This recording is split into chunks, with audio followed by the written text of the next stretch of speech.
Well, thank you for the invitation. I'm very honored to speak to all of these young minds. So my lecture is on the power of mathematics, and I want to start with a story. It's a story about two former classmates who meet after many years of having not seen each other. So there's a guy A, and I can use this mic. Yes, it's better. Yeah, Should I use both? I think it's fine. Okay, it seems to be okay. So the guy number A is, he works for the Food Quality Control Division of the Ministry of Health and Family Welfare of India. And he just finished a report on the production of potatoes. So this is what it says. The total production of potatoes in India in 2021 is 53 million tons. And the average weight of a potato is 50 grams with a standard deviation of 10 grams. So that's on page 1 of the report that he shows to the other guy. And on page, these are potatoes in case you didn't know. And on the second page, there's this curve and this formula. So the other guy B, was never a very good student. Actually, B and A didn't like each other so much because B was a poor student. He didn't go to university after that. So he's sort of very suspicious of A, and he looks at the formula, and of course he doesn't understand what the formula says. But he says, oh, but what is this symbol here? And A tells him, well, certainly you remember, right? It's the number pi which comes in the circumference of a circle. Then B says, no, now you're really pulling my leg. I mean, how can pi, which is related to the circumference of a circle, be relevant in studying the size of potatoes in India? You're just bullshitting me.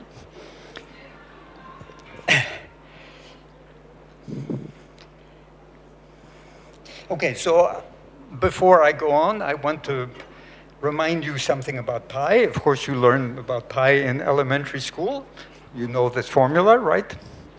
What is this formula? Perimeter, yes? Yeah. Give me the microphone. Yeah. This one? We'll just forget it.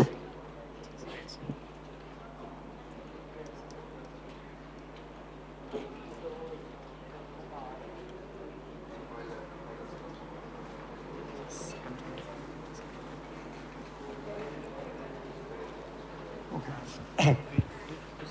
Yes. I'll just flip it upside.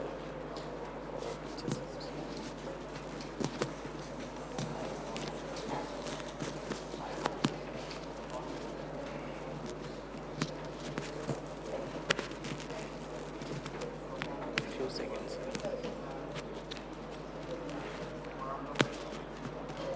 Check one, sir. Yes. Is it okay? Well, let's see if it works. Okay, so P is the perimeter of the circle, and it's very easy to see, very easy to understand that the perimeter of the circle should be proportional to the radius. If you increase the radius by 2, the perimeter is going to be multiplied by 2. Then there's the area of the circle. And it's fairly easy, a bit harder, but really easy. Still can't hear you. Okay. It's fairly easy to understand that the area of the circle should be proportional to the square of the radius. Because when you multiply, for instance, the square of the sides by 2, the area is multiplied by 4. Okay, so it's fairly natural that we have these two proportionalities. That's fairly natural, yeah. But what's puzzling is why should the constant of proportionality for the circle, for the perimeter and the disk be the same? Well, not the same, one is twice the other. That's a real issue, that's a real mathematical problem. I don't know if you would know how to prove it, but that's definitely possible at your level. Okay, so this is one instance very easy one of the fact that this number pi pops up in very different situations. Here it's in geometry. We saw in the previous example, more sophisticated, that it pops up in statistics also. And there are lots of other examples. So my lecture is actually a kind of a comment of a lecture that was given by this physicist, Eugene Wigner. He was a professor at Princeton University, and he gave a lecture in 1959 called The Unreasonable Effectiveness of Mathematics in the Natural Sciences. And then actually his lecture starts with this, almost the same story, except that it doesn't happen in India, it's not about potatoes, but it's basically the same story. And I'm going to comment a lot about this, what Wigner says, but first of all,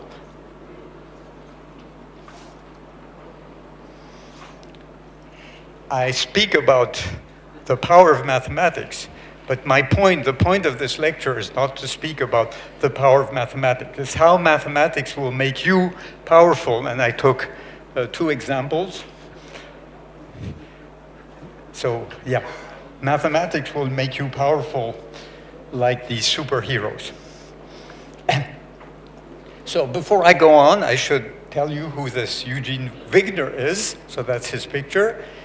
He was born in Austria in 1902. He died at a very advanced age in Princeton in the US in 1995 after his doctorate. So when he finished high school, something that's going to happen to you soon, his dad didn't want him to go and study physics. He wanted to study physics. His dad didn't want him to go study physics because his dad wanted him to work for his company in the leather industry, so he should get some training in something which would be useful for the company. So he went and studied chemical engineering. He was a good son. He studied chemical engineering. He got his doctorate in Berlin. And when he was done, he joined the family firm in the leather industry in Budapest, which is where he was from. And doing this job, he's bored to death. He doesn't like it. And so, well, in his spare time, he learns about the emergence of a completely brand new field in physics, which is called quantum mechanics. Of course, now it's standard, but in 1925, it was completely new. So he harasses his dad until the dad consents to let him go study physics. So he goes back to Berlin, where he had been a student. He goes there as a research assistant. Very quickly, he makes major contributions to the new field. He actually had one advantage over some of the other physicists who were involved, is that he was quite knowledgeable in mathematics. And some of the physicists who developed quantum mechanics actually were pretty weak in mathematics. And he wrote this book, German title, Group Theory and Its Application to the Quantum Mechanic of the Atomic Spectre. And actually, I mean, this is not a book that present students would read, but it's very important, especially in my field, because this is the departure of the field that I did my own research on, of course, much later. So a little more about Wigner's life. So he, after 1925, I mean, in the 20s, late 20s, he becomes a professor in the University of Berlin, and then disaster strikes. In 1933, he loses his job. And do you have any idea why he lost his job? Yeah, he was a Jew. And in 1933, the Nazis took power. And one of the first things that they did is to forbid Jews from being professors in the universities. So he loses his job. And not immediately, but he takes up a permanent position in the USA, mostly in Princeton University, Princeton being the town where Einstein is a professor.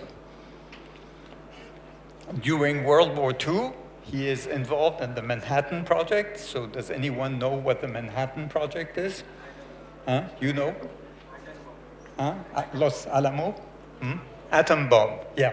That was the huge project that was led in the US, where lots of physicists were involved, where they decided to build an atom bomb. So it's a complicated story because it's a death tool. The physicists in America, lots of them were immigrants from Europe, were persuaded were sure that the Germans were doing it also. So the question was, who would get it first?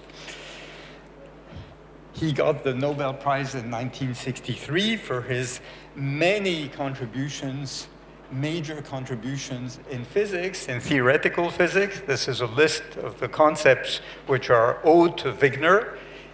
Continues here, and then there are concepts also in mathematics. So he has a huge, huge impact on mathematics, on theoretical physics and mathematics. So let's go back to the text, and let's see a bit about what he wants to talk about. The title is a bit surprising, Unreasonable Effectiveness of Mathematics. So here's what he says. The enormous usefulness of mathematics and the natural sciences is something bordering on the mysterious. There is no rational explanation for it. So in a way, we're going to comment about this throughout this lecture. Can one say that mathematics would not have developed much if it was not effective in physics? Physics motivated most of its development. So it was not working. Okay, so the question is, would mathematics have advanced if it had not been very important for physics? I think this is a valid argument. It is true that mathematics, since the 17th century in the West, and physics sort of developed hand in hand. And so the progress of mathematics was often, not always, but linked to physics. Like, mathematics is not as effective in economics. It's not giving rise to many new ideas. Yeah, well, now we're looking at things, actually, I mean, Wigner knew about it because his colleague Nash got the Nobel Prize in economics for his work in mathematics.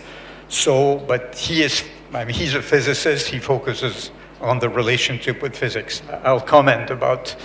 So, again, continues, whereas it is unquestionably true that the concepts of elementary mathematics, and particularly elementary geometry, were formulated to describe entities which are directly suggested by the actual world, like lines, circles, squares, all of these things. The same does not seem to be true of the more advanced concepts, in particular the concepts which play such an important role in physics. So this is his astonishment as an actor that these sort of abstract constructions of mathematics are so important in physics. Continues, most more advanced mathematical concepts, such as complex numbers, I will say something about complex number in a second, were so devised that they are apt subjects on which the mathematician can demonstrate his ingenuity and sense of formal beauty. So he says, well, the mathematicians invented, we'll talk about it in a second, complex number, but that was a kind of exercise in which they would show how smart they are, how smart we are, right? And then he continues, and that's maybe the most interesting, the great mathematician fully, almost ruthlessly, exploits the domain of permissible reasoning and skirts the impermissible, that his recklessness does not lead him into a morass of contradictions is a miracle by itself. So these sentences that I extracted from the lecture are really sort of reflect what's sort of bothering him. One could say, actually, if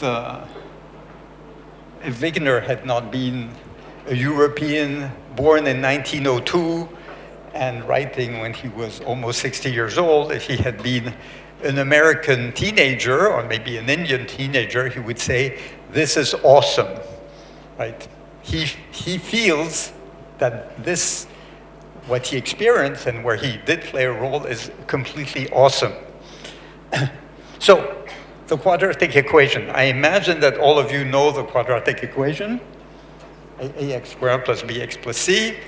You probably know that there are these two solutions if b squared minus 4ac is non-negative, and otherwise there are no solutions. And this was achieved in the West. It's considered to have been achieved by Al-Khwarizmi in Baghdad in 780, and well, in early 9th century, and transmitted to the Christian world in the 10th and 11th century, but actually it's known that it was known already by Brahmagupta in the early 7th century, and possibly before. So, Wigner was talking about reckless mathematicians. So here are two reckless mathematicians. I could speak for an hour about these two guys, Cardano, Niccolò Tartaglia, but sort of together, it's a bit more complicated. Tartaglia was the first to do it, and then Cardano sort of tricked Tartaglia into giving him his ideas. They were interested in solving the cubic equation. X cubed plus px plus q is equal to 0. And to do it, they had to use numbers whose squares were negative numbers. And of course, you know, at least in the beginning of high school, that this is a no-no. You don't take square root of negative numbers. But they did this nonetheless, so they used it, they did algebra with this. But what they thought, the way they were seeing what they were doing, they thought this is a sophism, that it looks correct, but it's basically fundamentally wrong. So these numbers whose square are negatives are what we're going to talk about in the next few minutes. They will eventually be called complex numbers. It goes from rejection to acceptance, from acceptance to being useful, and from being useful to being indispensable. So acceptance, first stage is acceptance. It's a low process. The French philosopher and mathematician, Descartes, the one who invented Cartesian coordinates, called the numbers with negative squares imaginary. And this was, for him, it was a derogatory term. It means it's a fiction. Leibniz, in 1675, Leibniz is one of the greatest mathematicians of all times. In 1675, in a letter to Huygens, he expressed his amazement that he could show this formula. 1 plus square root of minus 3 plus, well, square root of 1 plus square root of minus 3 plus square root of 1 minus square root of minus 3. This is square root of 6. So he did this calculation, he couldn't believe it, so he did it again and again and again, and every time he reached the same result. And for him, it was completely impossible because you were adding these imaginary numbers and getting a real number. For him, this was completely, you'd say, unreal. It took another 75 years to fully accept this kind of computations with another great mathematician, Euler, around 1750. But it took another while, 60, 70 years, for a correct definition of what complex numbers are. It was given by Argand, more teacher of mathematics, and Cauchy, a great French mathematician, and Gauss, an even greater German mathematician. And it's actually Gauss who coined the word complex numbers for these numbers. And here's a comment that Gauss wrote about the acceptance. So he says, our general arithmetic, which surpasses so much antique geometry, is the creation of modern times. Starting from the concept of integers, it has progressively extended its domain. Fractions have been added to the integers, irrationals to rationals, negatives to positives, imaginary numbers to real numbers. this march forward has been accomplished with fear and hesitancy. So the reason why I want to say this is when you do a real innovation, it's not, it's not immediately understood, it's not immediately accepted, everybody is fearful because it's very weird. So complex numbers were slowly accepted, and then they showed that they were useful. So here's a paradoxical sentence. With complex numbers, algebra becomes much simpler. Because, for instance, if you take the quadratic equation, well, you have to say if b squared minus 4ac is positive, then you have two roots. If b squared minus 4ac is negative, you don't have roots. You have to, and go on and on and on like this. Well, with complex number, it's very simple. A second degree equation has two roots, and possibly only one, but then it counts like double, right? A cubic equation has three roots with the same caveat that there might be double roots. And an nth degree equation has exactly n roots. So things become suddenly very, very simple. And analysis, which is a domain of mathematics that you have not reached yet, but you will reach possibly later in university, analysis too becomes much simpler with complex numbers. So it's a bit paradoxical, you use complex numbers and it's simpler. Complex numbers are at first a very convenient tool in physics. For instance, to give the equation of AC circuits in electricity or describe light waves, using complex numbers is extremely convenient, and it's a very important tool in engineering. So there are lots of books about the use of complex numbers in physics and engineering. But then, in a way, you could do without complex numbers to describe these things. It would be just more complicated, more cumbersome, but you could do it. But later, they become really indispensable. So Wigner, again, expresses his amazement. Certainly nothing in our experience suggests the introduction of these quantities, complex numbers. The use of complex number in this case is not a calculational trick of applied mathematics, but comes close to being a necessity in the formulation of the laws of quantum mechanics.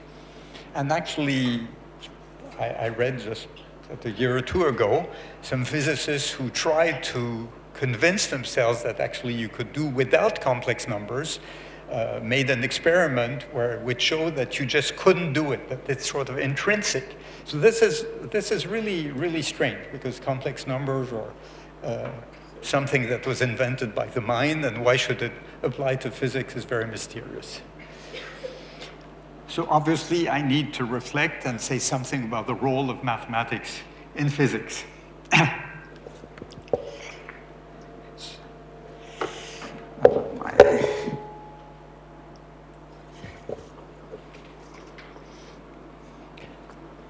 So I'm not sure, I'm really not an expert on the history of Indian science. It is clear that in algebra, in astronomy, in geometry, Indian mathematicians were extremely good. It's sort of unclear that they had reached that kind of level, and that they were ahead of Western mathematics on physics. So the hero here is Galileo. He's born in Pisa, was born in Pisa in Italy in 1564, and died in 1642. So he's roughly, contemporary of sort of the Mughal dynasty, right? Akbar, and that's him. He is the first modern physicist. He puts observation and experiments first, not dogma. Based on experiments in the Pisa Tower, he establishes the law of falling bodies. So you know what the Pisa Tower is? It's the leaning tower of Pisa. The leaning, exactly, yes. That's I must say, the first time I was in Pisa, it's very impressive. You really are scared that it will fall on you. So the advantage of the Leaning Tower of Pisa is that you can throw masses from the top of and they will fall, they can fall straight.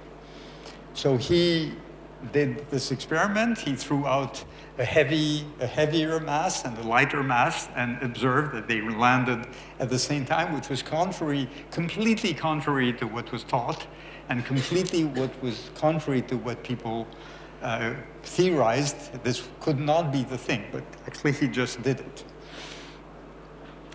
A bit later, he was condemned by the Catholic Church tribunal for promoting the heliocentric model. So do you know what the heliocentric model is?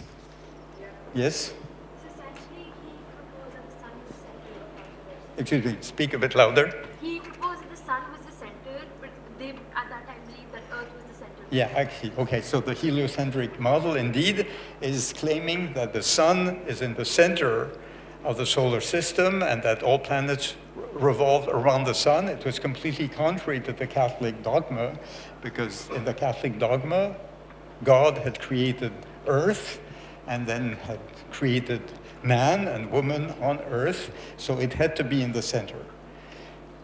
In India, the situation was very different because the heliocentric model was known much before, and it did not contradict the religious dogma, Hinduism. But for the Catholic, it was really...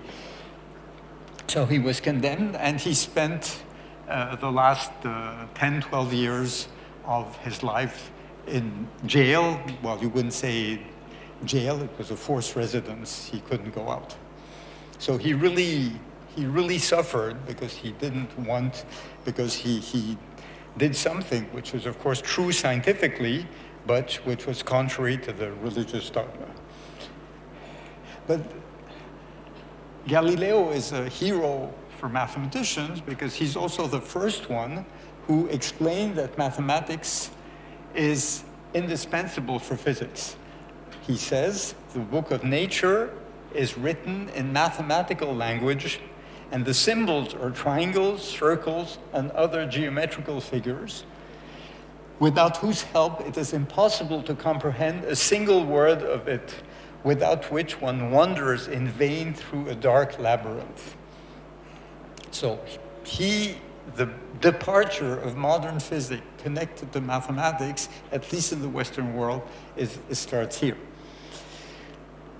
So of course, for mathematicians, I'm a mathematician, he's our kind of hero because he tells us that we're so important, right? The second hero is Newton. So, and before talking about Newton, I should say something about Kepler, who was a German astronomer, and he stated the so-called Kepler laws about the orbits of planets. And he establishes there are 3 Kepler laws. One of them is that planet orbits are in fact elliptic. One thought that they were circular, they're elliptic. So he got into lots of trouble for this because this was also the heliocentric model, of course. A bit later, well, quite a bit later, Newton came along. This is Newton. So he was in England, he became a student in Cambridge University, and then he was lucky, you could say, because in 1666 there was an epidemic of plague, which is much worse than COVID, but the effect was the same. Students were sent home, so instead of listening to boring professors, he could think on his own. And he thought on his own, and actually that year, in 1666, he had a fantastic year because he devised the universal attraction law, that if you take 2 masses, they attract each other proportionally to each mass and inversely proportionally to the square of the distance. So this is the universal attraction law. That's striking because there is this legendary experiment that he was napping under a tree and that this apple tree was falling, and he says, so of course everybody thought that the apple was attracted by Earth, but he says, no, this is not what goes. The apple attracts Earth, and Earth attracts the apple. But since the apple is so much smaller, we don't see the attraction on Earth. But he also invented something which is called now differential calculus. He invented that year, and he used this new tool of mathematics to deduce Galileo's and Kepler's laws, which is also an incredible achievement. So this is striking because if you look at Galileo, the kinds of mathematics that he was using were fairly elementary. In Newton's case, it's no longer elementary. I mean, he uses speed and acceleration, and the concepts of speed and acceleration are ones that I think you encounter in 11th and 12th grade with the derivative, second derivative. They are sophisticated mathematical tools. But now we go to the 20th century, we go to quantum mechanics. So if I want to explain quantum mechanics, it's going to be a lot harder, first of all, because I don't understand much of quantum mechanics, and it's extremely hard to understand.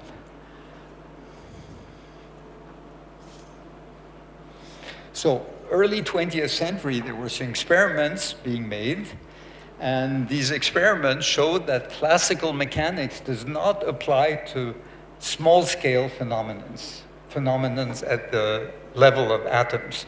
They apply very well to large-scale phenomenons, but for small scale, it's a completely different kind of physics. So this was observed by several physicists in the early 20th century. I'm not going to go into this.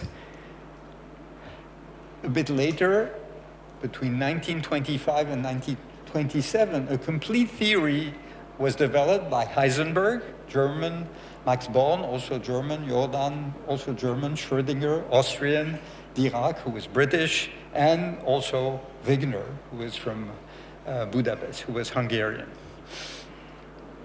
So it's a scientific revolution which occurred very, very quickly. Here's the first paper that Heisenberg wrote in 1925 on the quantum theory of behavior of cinematic objects. So that was published in 1925, and very quickly, in a matter of 2 years, the theory evolved from being a budding theory to being a fully developed, or pretty fully developed theory.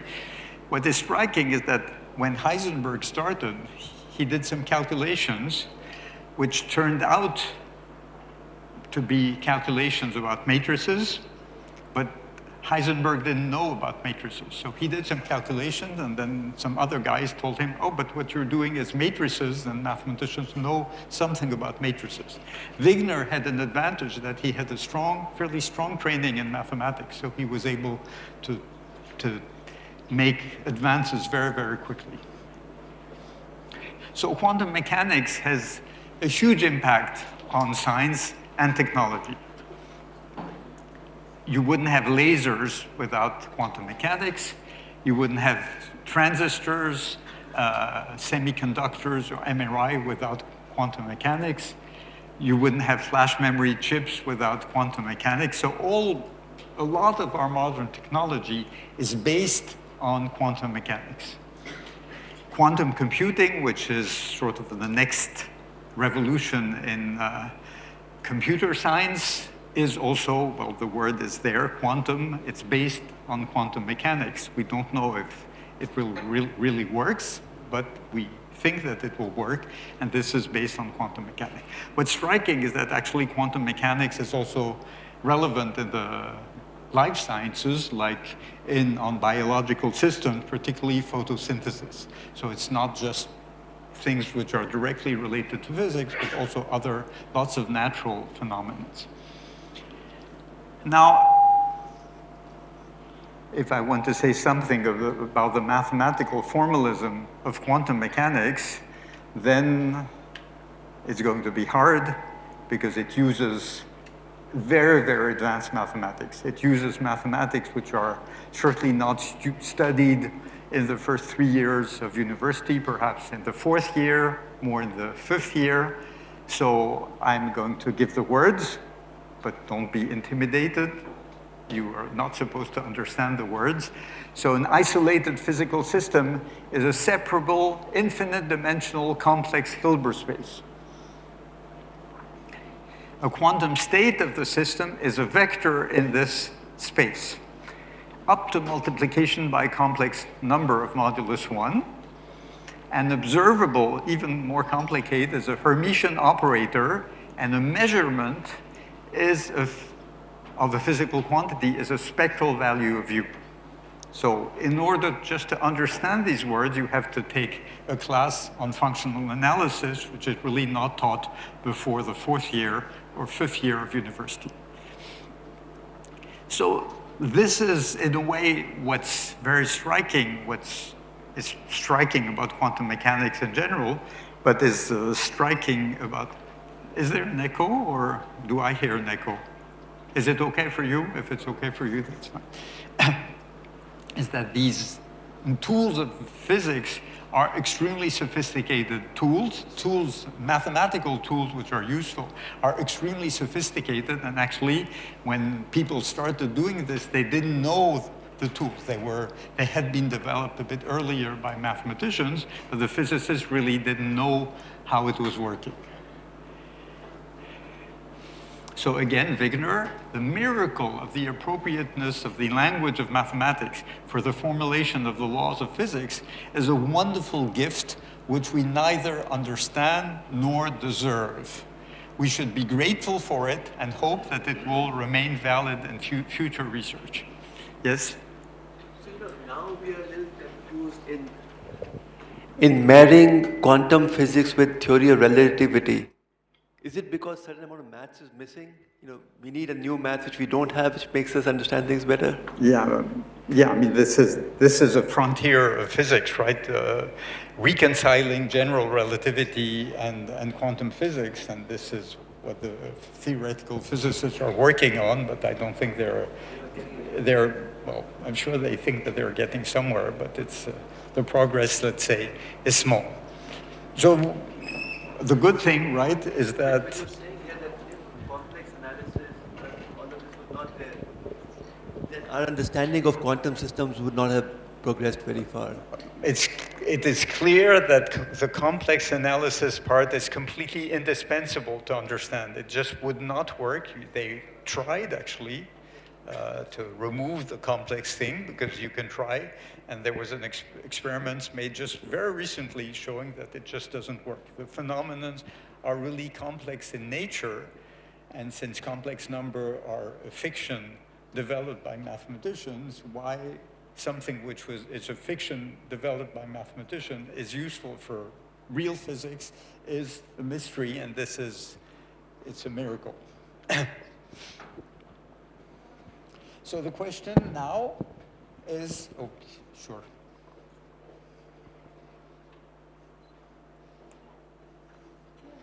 So I have a question. You told that quantum physics is also mechanics is basically helping in biological systems like photosynthesis as well, right? So I just want to know how it works. How quantum mechanics works? Yeah. Wow. You want an answer in 15 seconds or in one semester? Actually, I mean, it's very hard. We know that, for instance, energy levels in quantum mechanics are quantized. They cannot vary continuously. They vary discretely, and this is exactly why it's called quantum. It's quantized. So this was the thing that were discovered in the very early 20th century. And the thing is, then we needed a theory, so this observation is fairly easy to understand. The theory itself is extremely hard to understand. And actually, I can quote one of the great physicists of the post-war, post-Second World War, Richard Feynman. You might have heard of Richard Feynman. He wrote the fundamental textbook in physics, advanced textbook in physics, his lectures on physics. And Feynman explains that nobody understands quantum mechanics. So, and he's speaking about himself. the only thing is that it works very well. Why it works, why it makes so precise measurements. I mean, the calculation that you do use quantum mechanics are verified by experiments with an amazing level of precision, like 10, 15 decimals. So it works extremely well. But why is this formalism, why is it working?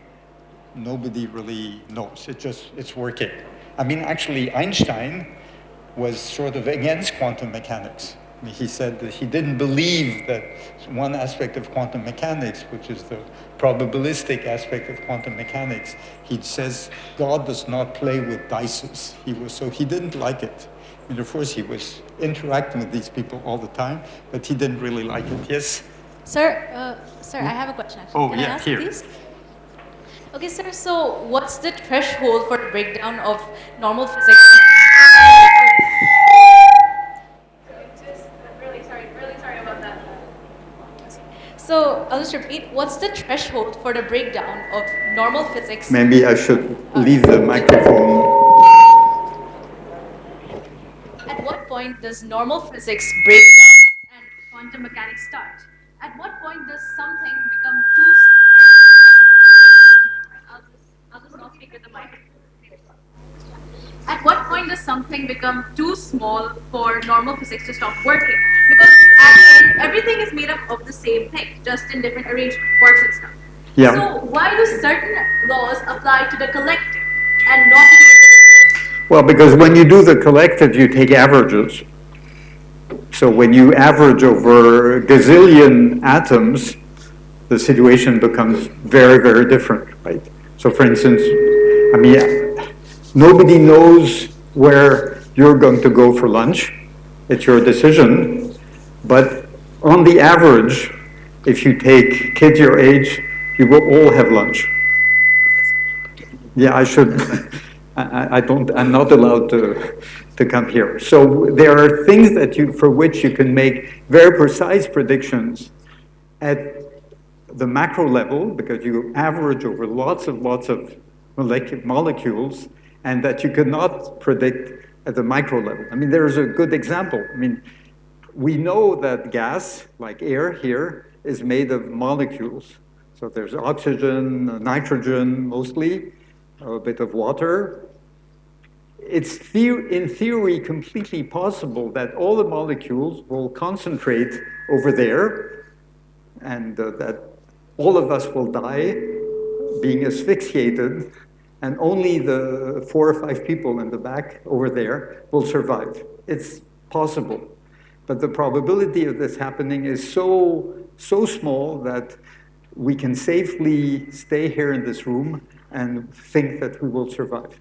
So you cannot make individual prediction, because if you take this atom, which is right here now, nobody has any idea where it will be in 20 seconds. But if we take, on the average, the atoms which are here, close to here, they will stay pretty much everywhere in the room. So this is... Sir, and what is the, I guess you can say, size at which normal physics starts applying to? This is, well, okay, so I'm not going to answer, but an interesting question, if you take sand, grains of sand, they behave in a certain way. You put lots of grains of sand and they start having a different behavior, because you can make piles, you can make sand castles, you can make lots of things. So this is something that physicists are very interested in, is when do we move from sort of thinking of a number of grains of sand as being ruled by certain rules, and at one point they're being ruled by different rules, which are collective rules, and they don't behave like liquid, but they don't behave like solid either, so it's a kind of intermediate state. This is studied a lot by physicists. For instance, the angle of a sandcastle is pretty much fixed on the ground, and physicists can say something about this.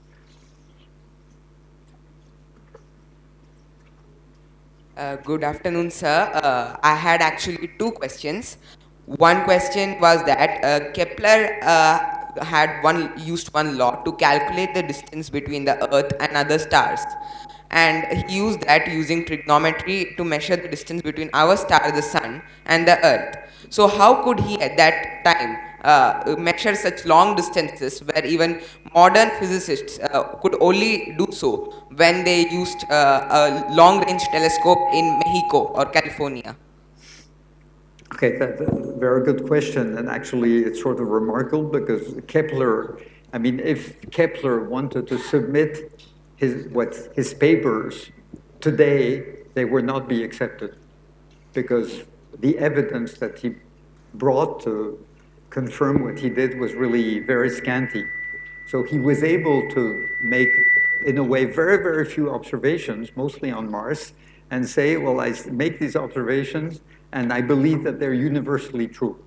So this is extremely bold, and again, today it would not be acceptable. So you sort of marvel again that he had the intuition that this was true, and of course it was then confirmed and confirmed and confirmed, but when he made it, it was unclear. Same thing with Galileo. I mean, the measurement of time in the early 17th century was very imprecise. So being able to say that the acceleration is proportional to the time is just, you just cannot measure this with the tools of then. But still, there's a kind of principle in physics that you look for the simplest interpretation of the result. And this is what he did, and it worked. Of course, if it hadn't worked, then probably we would have forgotten about Kepler. So you have another question. And sir, what are quarks and can they be mathematical? Yes, what are quarks and can they be mathematically explained in physics? Well, there is, now we're going much beyond quantum mechanics. It was discovered early 20th century that matter was made of electrons, neutrons, and protons. And since then, they discovered that these things were made up of smaller particles, which are quarks. And so in modern physics, but that comes much later, probably post-World War II, is that you have to study quarks, and this is a field of physics on which I know even less than on quantum mechanics, so I'm not going to comment on quarks, but the physicists have something called the standard model, and most of them are pretty convinced that the standard model is correct, but there are people who don't believe it, and we'll see what happens.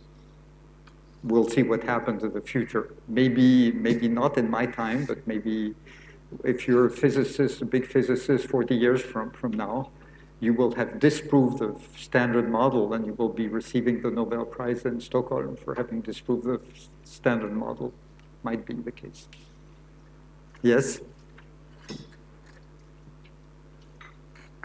I have 6 questions for you. Yes? The first is that I want you to know your thoughts on string theory. Excuse me, repeat your question. I wanted to know your thoughts on string theory. Yes? Do you want me to read all the questions? No, which century? String theory. A string theory, yeah, string theory. Okay, string theory. They're also shooting you at the same time. Huh? They're also taking your video at the same time. I see, okay, but I have to understand. String theory, so this is one of the modern theories of physics. Very modern, it's about 30, 40 years old. It says that actually the idea that the matter is made of small sort of point-like particles is wrong, that we should think of particles as being like little snakes, strings, and that these snakes don't live in our 3-dimensional space, not even in our 4-dimensional space, but live in a 26-dimensional space, which is a bit hard to tell, right? Because we don't understand what the 26-dimensional space.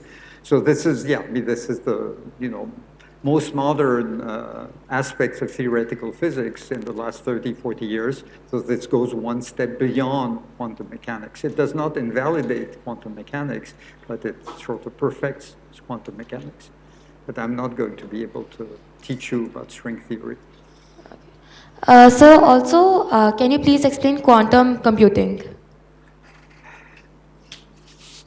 That's a tough one. Is there a computer scientist in the room? Well, one thing which is striking about quantum computing is, I mean, I know very little about quantum computing, but at one point, when the quantum computer makes a calculation, it makes a vote. And if there's a big majority for result A over result B, then it will say result A is true. So it's a vote over particles. It's extremely weird. In modern science, people need to get funding, so they claim incredible results, which are not always true and not always confirmed, so that they get further funding. So constantly, every 6 months, physicists tell us that they've made a big breakthrough in quantum computing. I take these announcements with a grain of salt. But we have to be ready, and mathematicians especially have to work on this, because if we do develop a quantum computer in the next 10 or 15 years, all of the cybersecurity will be gone. When you use your credit card, it will be very easy with quantum computing to steal your code. When you use your phone and talk to a friend, anybody can have access to the conversation. All of these models of cryptography will be completely gone, because quantum computing will be very good at decoding things. But so yes, we have to prepare for the advent of quantum computing. It's not there yet, to my... Yes, sir. Also, do you think that Schrodinger's cat is related to quantum physics or quantum mechanics? Excuse me, you have to repeat the question. Do you think Schrodinger's cat is related to quantum physics or mechanics? Well, pretty much. I mean, he was one of the founders of, I mean, he developed a sort of different approach, which was not so much the matrix approach, but the wave length approach and the probabilist approach.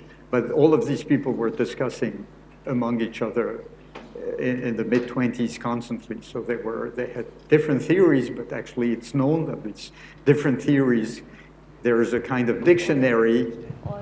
There is a kind of dictionary going from one to the next one. Thank you so much. Sure.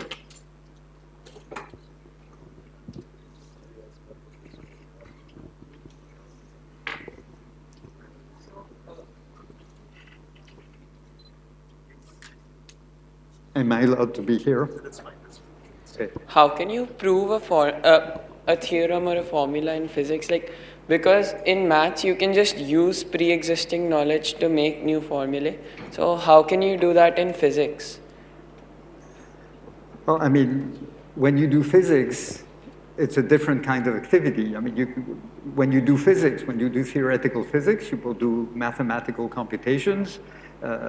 They tend, I'm going to make fun of physicists a bit, they're not as anxious as mathematicians to do completely rigorous calculations, so they're much bolder than us, and actually most frequently it works, although we don't know exactly why it works, but it works. So they do these calculations, they develop some new models, and then, so since it's not completely proved mathematically rigorously, the test is whether it can be confirmed experimentally. You see, we have completely two different standards of proof. In mathematics, the standard of proof is proof, the logical proof. The physicists, for them, the standard of proof is the experimental verification. And actually, this girl was talking about string theory. String theory, it's very hard to confirm string theory because you would need a lab which would be the size of the universe to confirm string theory. So it remains to be, but for instance, there's a tool which is completely essential in physics and quantum physics, which is what is called path integrals. So the physicists use it constantly, and not me, because that's not my field, but mathematicians still don't know how to make sense of path integrals. So we'll see if it works. But I think your neighbor wants, Sir, I wanted to ask that what's the reason of the laws getting changed when the size is changing? Shouldn't laws be universal? Excuse me, it's hard for me. So you said that whenever the size of a particle reduces by some amount, that's when the quantum mechanics come into play. Yes. So what's the reason of the laws changing? Why is the law changing? Yeah. The only answer is that that's how it is. An atom, we have this idea of an atom as a nucleus with electrons orbiting around the nucleus, and that's a good representation. But that's only, it's not really true. This is not how it works. We do have these electrons, but the electrons are not necessarily in one place, and the nucleus is not necessarily in one place, so it's a completely different story. Of course, for us to understand it, we have to have representations which are close to what the kind of mechanics that we know, but it's only half true. It's a kind of representation that we have, which is only true to some extent. Just to give you an example, I talked a bit earlier about Hilbert spaces. So Hilbert spaces are infinite dimensional vector spaces. Well, we don't have an intuition of infinite dimensional. We don't even have an intuition of four-dimensional space. Our intuition is very limited, it's three-dimensional. So if I want to reason about Hilbert space on my scrap paper, and I do work sometimes with Hilbert spaces, I represent Hilbert spaces as being three-dimensional. But of course, it's not very valid because the space is much, much bigger. So we have to use some kind of representations, metaphors, so that we can have a valid intuition. And the theoretical physicists have a sort of crazy intuition from my perspective. For them, all of these things are completely natural. But I don't understand how their minds work. Thank you. Hi, I just wanted to ask, what are the future implications of quantum mechanics as technology is advancing? Where can we possibly use it in the future? Well, I gave one example, which is cryptography. That's the biggest concern, because if somebody somewhere has a quantum computer that really works, all security in the rest of the world is gone. So it has major impact.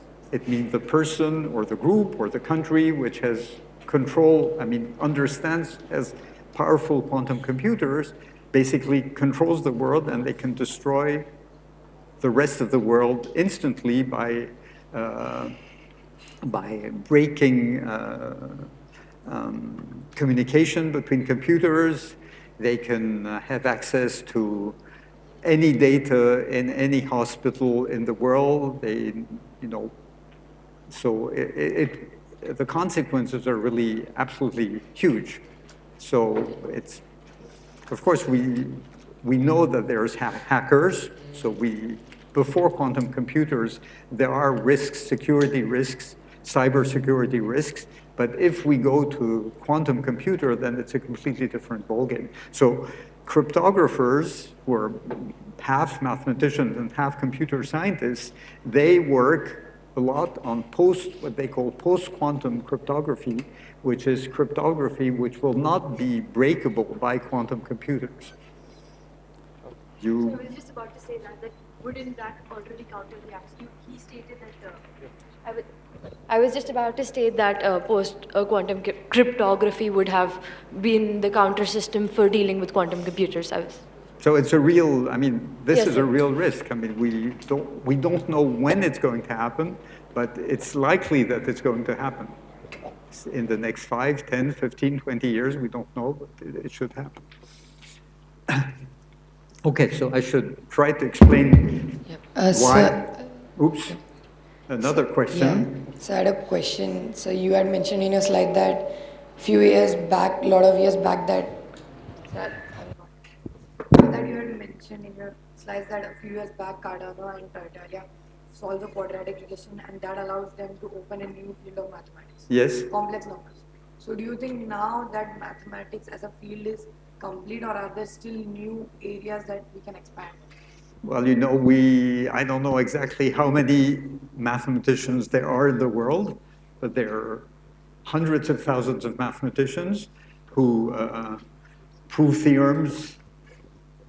Well, no, we don't prove a theorem every day, but every day there are thousands and thousands of new theorems which are proved. And of course, not all of them are groundbreaking. Some of them are incremental progress. But yes, I mean, there are new theories popping up constantly. I mean, if just in my own lifetime, for example, the kind of problems that people in my field were working on in the 1970s and the kind of problems that people in my field work on now in this decade are quite different. So yes, I mean, it constantly evolves. But of course, the closer you get to contemporary mathematics, the less accessible it is and the less understandable it is by high school kids. Okay, I think I should continue because otherwise you won't have lunch, which is okay. I won't have lunch, which is not okay. So why is mathematics powerful?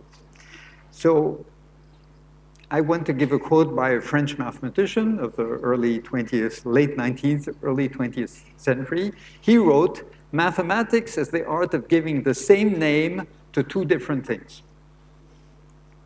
And don't compare myself to Poincaré, but I also like to make the quote, "Mathematics is the art of looking at the same situation in two different ways." And I'm going to give a few examples of these two different things. Give the same name to two different things. So first example, if I take a line, plane, 3D space, you know these things, right? These are objects that you're familiar with. If I take the space of all polynomials, you probably know real polynomials, you probably know these things. If I take functions from R to R, you probably know these things. Solutions of differential equations, you probably don't know these things, or maybe the most advanced of you.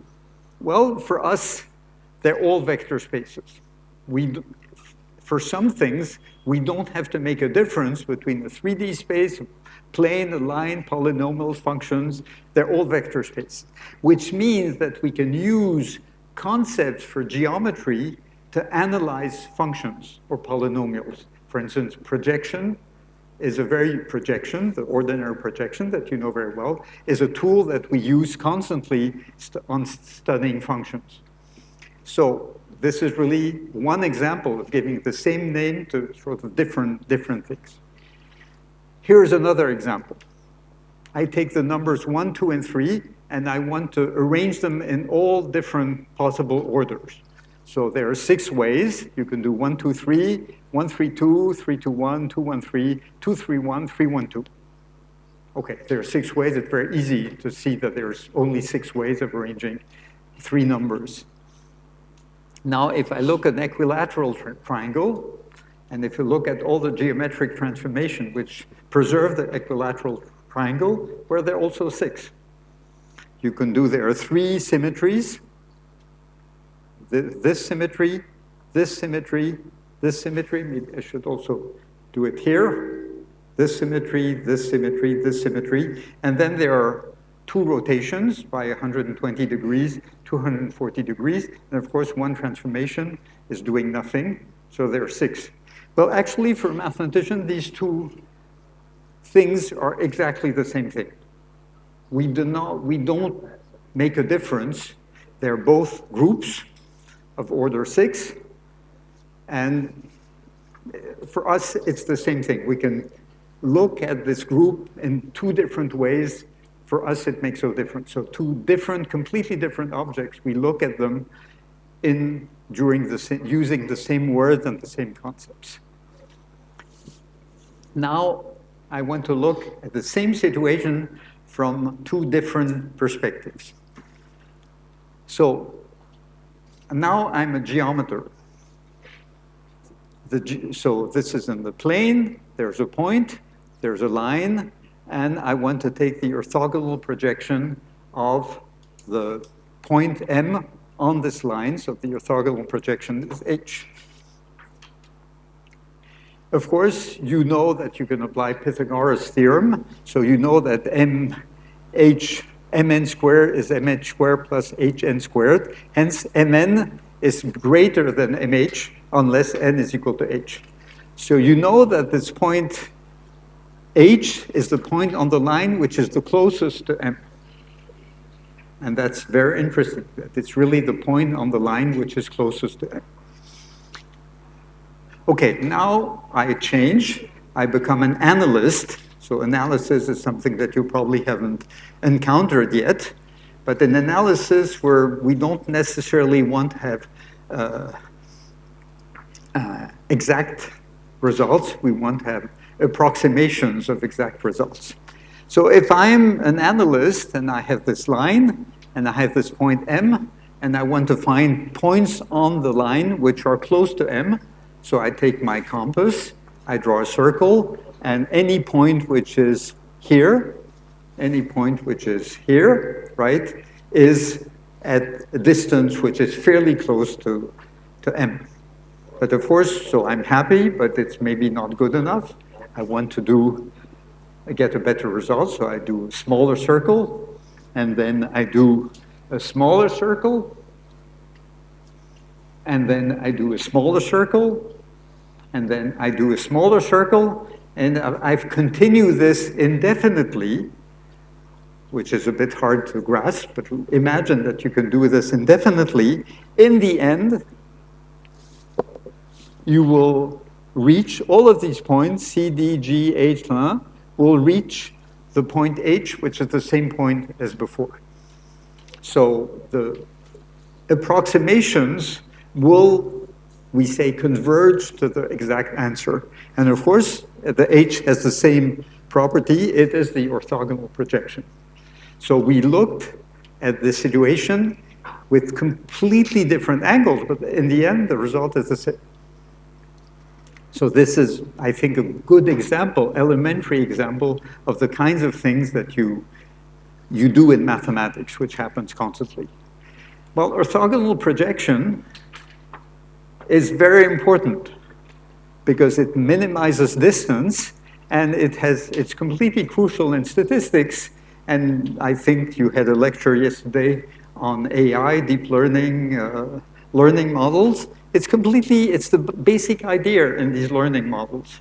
It's basic idea, a bit hard to understand, but you have a certain body of knowledge, so this is like the line, and then you have this equation which is represented by M, and the H will represent what the learning model will tell you about the point M.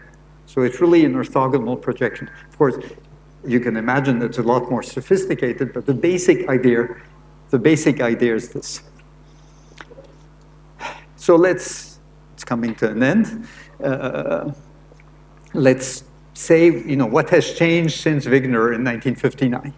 So of course, he was a physicist. He was focusing on the physical, on the unreasonable effectiveness of mathematics in the physical sciences, but of course, there are lots of other domains where mathematics has proved incredibly effective. First of all of computer science. Computer science has two fathers or mothers. One is electronics, and the other is mathematical logic, a branch of logic. There would not be computer science if there hadn't been a branch of mathematics called mathematical logic. And today, data science, AI, all of these things, is really based on lots of mathematics, and actually lots of mathematics which is not yet understood. The algorithms of AI work extremely well, but we basically don't know why they work so well. So it's a bit different than quantum mechanics, because mathematics of quantum mechanics, it works well. We know exactly why it works well. What's puzzling is why these complicated mathematical tools should play. Here, it works, but we really don't know why it works. In the life sciences, there are more and more mathematical models in medicine and biology, in genomics, and in economics too. It's becoming very, very important. So the spread of mathematics is invading all domains of knowledge. Before I finish, I want to make one comment about the word unreasonable. When, I guess, say, if your mom sees that you're doing a computer game at 12 p.m. instead of sleeping because you have an exam tomorrow, she will tell you, this is unreasonable, you should be sleeping. This is not what Wigner had in mind. Well, first of all, he was a bit old to be scolded by his mother. He was 57. But he says unreasonable, meaning it's not accessible to reason. We don't understand why it works. It's in that sense that you should think about unreasonable. I come back to Newton. So Newton had a sentence, he wrote this to a colleague. If I have seen further, so this is 1675, remember that the big inventions of Newton were in 1666. He writes, if I have seen further, it is by standing on the shoulders of giants. Whether Newton was being humble or whether he was poking fun on his colleague, we don't really know. It can be two ways. But definitely, and it was a metaphor, there's the giant, but then if you sit on the shoulder of giant, you see further, even if you're not that tall. Well, actually, we are all doors. And in a way, at the end of this lecture, I want to express regret. Because in a lecture like this, it gives you the wrong idea. It gives you the idea that progress in science is made by incredible geniuses who are basically all male. I mean, I have quoted only men until now, and who go from one brilliant idea to the next brilliant idea. And they never hesitate, they never err, they never make mistakes. So this is the feeling that one has until now. And in the last 20 seconds, I want to say that this is not the way it works. Science is a collective endeavor which requires hard work by many women and men. Of course, among these many women and men, there are some who make more important progress. In some cases, it's because they're just smarter. In some cases, it's because they are luckier.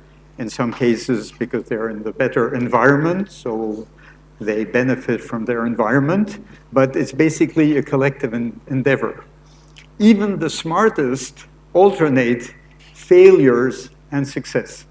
There's no such thing as somebody going straight, always having the right ideas, making progress. Every scientist goes through periods of being depressed, not knowing what they do. But when we work, doing this hard work, we mostly have lots of fun. I wish you to have lots of fun too.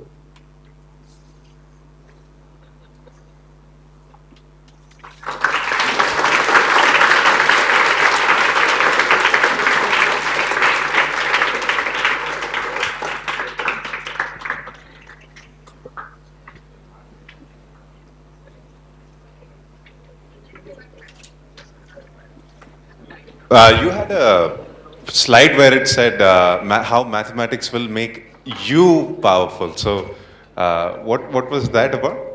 Empowering you? Yes. Well, because if you do some mathematics, then you will have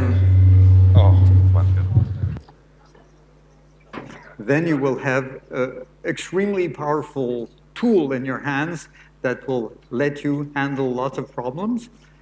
And so you will become very powerful. But this I mean, you could say, well, this is a very general statement, but this is not a very general statement. I'm talking here to high school kids. If you do in your further studies, if you study some level of mathematics, whether because you want to become mathematicians or physicists or computer scientists or whatever, you will have acquired a competency which will make you powerful and which will allow you to make the correct profession, have access to the correct professions that will be accessible to you when you're done with your studies. So, and that's very important. You don't have to choose now when you go to university. You don't have to choose now whether you're going to be a mathematician or a physicist or a computer scientist or an engineer. It will come slowly. If you get a math degree, even a math degree, just math degree, once you're done with your math degree, you can go to all sorts of different fields. You can become a mathematician, you can get a PhD, but you can also decide to go into business, you go into finance, you can go into all sorts of subjects. You don't have to decide now. So also this is a message, indirect message to your parents. If you choose to study mathematics in university, you can tell your parents, this will get me a job. I think that's very important. And actually, in a way, in mathematics, and this is true everywhere, not only in India, but everywhere, we're sort of losing too many good mathematicians who get PhDs in mathematics because they have lots of opportunities to get different kinds of jobs than staying in academia. One thing, it's their interesting job. They're also much better paid. So we lose them to non-academic sector because they have acquired such a competency as mathematicians that their competency is going to be useful doing very, very different things. So you can study some mathematics and you don't have to worry too much.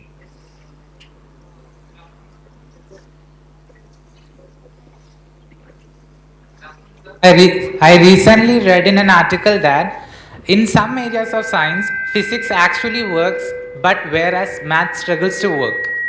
Excuse me, can you repeat that? In one article I recently read, it says that in some areas of science, physics actually work, but whereas mathematics struggles to work. So will this equation takes a lot of time to solve, or it will be very soft? Mathematics will take a lot of time to evolve and Oh yeah. I mean, yes, this is true. Actually, I mean, physicists prove some results which are important for them in physics, and then once they've done it, they're happy. And then mathematicians come and try to make sense of it, to transform these arguments which were made by physicists into arguments which are valid mathematically. And very often the physicists think that this is completely useless enterprise to try and make sense because they have what they think is a valid argument. Actually, it's not quite true. I mean, we get a lot of inspiration from the results that physicists have, but it's not the end of the story. In many cases, the results that have been given by physicists are only exact to some, and the mathematician comes behind and shows that there are some situations where the argument of the physicist just fails, and which is relevant physically. So we still have, but it's true. I mean, there is one famous example, which is there's a physicist called Anderson who got the Nobel. He proved something which is called Anderson localization, and he did this in 1957. And since the 1980s, lots of mathematicians have been working on Anderson localization.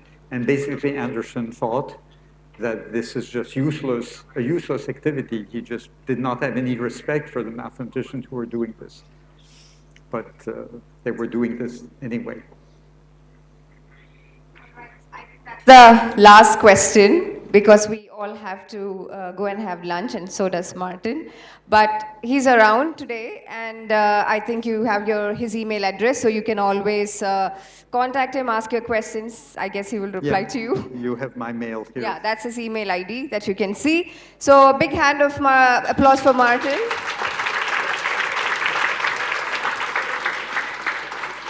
Thank you for teaching us the history of mathematics and the power of mathematics and the future. So it's a small token of appreciation from us. Thank you. A bookmark. Oh, wow. It's Ashoka's design, what you see I see everywhere. outside on the atrium. Yeah? Okay, great. Thank you. And now everyone can go for lunch and then back to your workshops and projects.